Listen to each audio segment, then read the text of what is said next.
Oke, kali ini gue bakal bahas si TKO ini.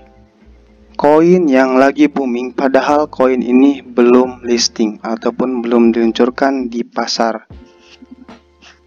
umumnya gitu. Jadi kita belum bisa nih mendapatkan si token ini karena gue dapat bocoran gitu bahwa si TKO ini akan di listing pada tanggal 31 bulan ini gitu. Jadi buat kalian yang belum punya akun toko kripto, karena si TKO ini akan listing di toko kripto, silahkan kalian buat akunnya. Gue udah taruh link pendaftarannya di deskripsi, oke? Gitu. Jadi kalian masih punya waktu sebelum tanggal 31 ini. Oke, jadi kita langsung saja mengenal apa sih itu TKO gitu, ataupun ya kenapa gitu TKO dibuat gitu.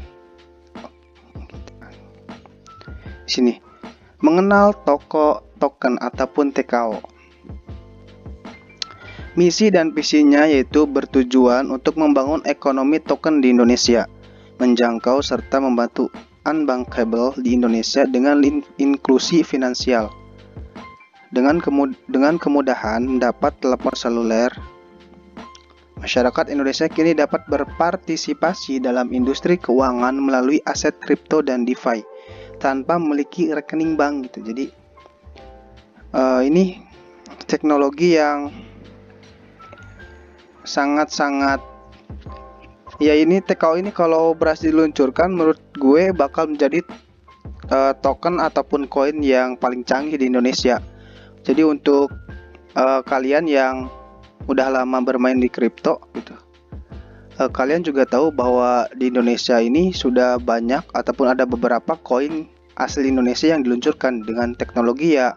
Mereka fokus dengan itunya saja, itu tujuan mereka. Tapi dengan adanya TKO ini adalah ini adalah koin dengan teknologi yang paling canggih sih menurut gue sekarang ya. Karena gini gitu. Karena si TKO ini disupport oleh Binance gitu, ataupun si toko kriptonya juga udah diinvestasi oleh Binance gitu. Buat kalian yang nggak tahu Binance itu apa gitu, Binance itu sebenarnya sama dengan toko kripto. Si Binance itu menciptakan koin yang namanya BNB, sedangkan si toko kripto menciptakan koin yang namanya TKO gitu. Jadi secara garis merahnya ya ini sama aja gitu. Perbedaannya hanya si Binance dan BNB ini mereka pasarnya itu internasional gitu. Dan si toko kripto dan koinnya si TKO ini pasarnya di Indonesia saja gitu. Bahkan mungkin nantinya kalau si TKO ini membuat pembaharuan atau perbarui teknologi-teknologi yang ada di masa depan gitu, mungkin akan menjadi token yang paling bagus di Asia ya kalau menurut gue gitu. Oke, lanjut. Di sini bahwa si toko kripto salah satu bursa aset kripto terregulasi terkemuka di Indonesia, telah memposisikan TKO DeFi Project dengan baik untuk bersaing dengan DeFi Project dari luar negeri atau proyek kripto lokal Indonesia lainnya ya. Yang tadi gue bahas juga ya, ini menjadi token ataupun koin yang paling canggih lah di Indonesia, dan mungkin akan dapat bersaing dengan DeFi project di luar negeri kayak Uniswap, kayak gitu-gitu gitu. Dan si TKO ini telah lulus uji instrumen penilaian yang dibobotkan gitu dengan akumulasi skor terkait kelayakan token gitu ya. Dan ini diamanatkan oleh pemerintah Indonesia melalui Bapepti ya teman-teman. Oke, lanjut biar videonya enggak terlalu panjang.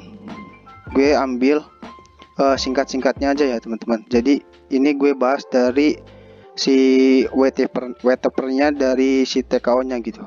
Nah, ini kita akan ditawarkan trading diskon ketika kita buy ataupun sell dengan menggunakan TKO ya. Di sini diskon akan berjalan selama 4 tahun nih. Tahun pertama pembagian 50%, tahun kedua 25%, tahun ketiga 12,5%, tahun keempat 6,25%. Nah, di sini ada TKO Utility Centralized Finance gitu. kita apa sih centralized finance, kita akan dapat apa sih di centralized finance ini. Jadi yang pertama kita akan mendapat TKO deposit rebate gitu. Nah di sini terus juga kita juga akan mendapat TKO savings, TKO cashback, dan TKO booster X gitu. Ya, dan kita perlu tahu gitu, di sini ada not kecil bahwa syarat dan ketentuan berlaku. Jadi ketika kita ingin mendapat keempat teknologi CeFi ini, ada syarat dan ketentuannya yang berlaku gitu. Jadi nggak sembarangan lah gitu. Nah, di sini kita bahas TKO utility DeFi-nya gitu.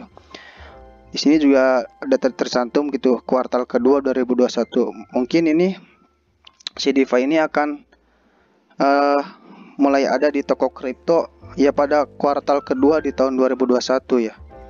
Ini teknologinya ada staking and saving, ada pinjam peminjam, ada swap liquidity full. Ya ini sebenarnya teknologi ini sudah ada di Binance ya, di aplikasi Binance teman-teman. Jadi ketika kita menyimpan si koin BNB asli, koin asli Binance-nya itu di staking and saving, jadi kita akan mendapat bunganya gitu. Dan ya di sini juga pinjam meminjam gitu, ada beberapa keunggulannya. Jadi di sini nih gue tunjukin bahwa keunggulannya apa ketika kita P2P ataupun pinjam peer to peer gitu. Jadi nah ini nih, yang pertama suku bunga yang lebih tinggi untuk pemberi pinjaman dan suku bunga yang lebih rendah untuk penerima pinjamannya. Itu adalah keunggulan project DeFi teman-teman. Dan si TKO ini sama gitu. Nah di sini si TKO ini info dasarnya itu menggunakan jaringan ataupun blockchain si BEP20 ya. BEP20 ini jaringan yang dimiliki oleh Binance teman-teman, Binance Smart Chain gitu. Di sini maksimal supply-nya itu 500 juta. Oke.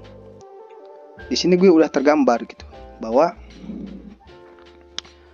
harga TKO ini akan lebih kecil 3 kali lipat dari koin BNB gitu. Ya, ini adalah user interface dari toko kripto ya. Ini sangat-sangat sama dengan yang ada di Binance teman-teman. Dan ini ada di grafik si koin BNB ataupun koin Binance. Jadi nantinya si TKO ini akan sama nih. Nah, kedepannya seperti BNB nih. Nah, waktu dulu juga BNB awal di launching di toko kripto ini bulan Juli ya, bulan Juli. Nah, ataupun Juni, 30 Juni 2020 ya. Jadi si BNB juga perlu waktu untuk terbang sampai sekarang sempat menyentuh 4.800.000 dan sekarang lagi di 3.700.000-an. Si TKO juga untuk terbang seperti ini sama ya, perlu waktu. Jadi si TKO ini nasibnya akan sama, cuman karena maksimal supply-nya lebih besar, jadi tidak akan menyentuh ataupun sebesar BNB ya, karena BNB supply-nya lebih sedikit gitu. Oke, kita lanjut ke distribusi token TKO-nya. Ini pembagiannya bahwa kita IO public sale ini hanya mendapat 50 juta token gitu ya. Ini pembagian nih dari 500 juta tadi gitu. Bahkan mungkin yang lebih besarnya ini di sini nih, di foundationnya dia mendapat 25% gitu. Tapi tenang aja teman-teman, karena si TKO ini sama dengan BNB gitu. Nah, di sini ada TKO burning value gitu. Jadi di setiap kuartalnya nanti si TKO ini akan membakar tokennya gitu. Nah, membakar tokennya dan menghancurkan sampai 10% dari TKO. Akhirnya kami akan membakar sampai 50 juta token TKO gitu ya. Ya, jadi ya sama seperti BNB gitu. BNB juga pada akhirnya akan hanya ada 100 juta token ataupun koin BNB gitu. yang di sini. Oke. Jadi segitu aja teman-teman, karena di video selanjutnya gue akan bahas cara gimana kita mendapatkan token, karena ada bocoran bahwa si TKO ini akan diluncurkan seperti koin yang sebelumnya gitu, diluncurkan kayak SXP gitu, kayak itu, kayak swipe gitu, kayak koin itu. Jadi gue di video selanjutnya akan membahas itu. Di kesimpulannya, si TKO ini akan menjadi koin yang paling canggih di Indonesia kalau menurut gue ya, bahkan mungkin se Asia nantinya. Oke. Jadi buat kalian yang belum daftar, silahkan daftar dulu untuk mendapatkan TKO-nya. Linknya ada di deskripsi ya. Oke, segitu saja. Semoga bermanfaat. Terima kasih.